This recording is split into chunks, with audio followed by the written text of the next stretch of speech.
Essentially, they're very expensive action figures. All of the limbs, fingers, joints move, and that's because inside we have an armature. It's a skeleton, essentially. The stop motion technique involves taking one frame of film, and there are 24 frames for every second of finished film. And in the most basic sense, if they want something to move slowly, they move it a small amount, like that. And if they want to look fast, then they'll move it a big amount.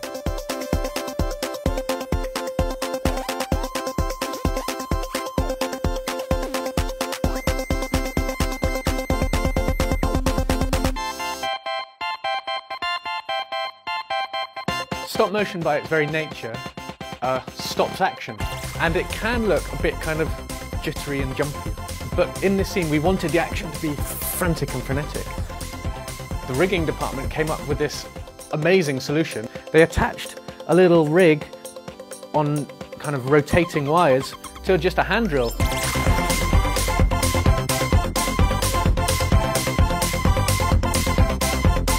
It's a massive elation because you've achieved something that at the beginning actually seems almost impossible.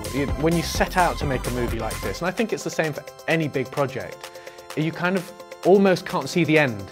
And you don't know quite how you're going to do it. You know it's possible, and you know that there's enthusiasm and you're up for the challenge. But when you actually get to the end, it is amazing.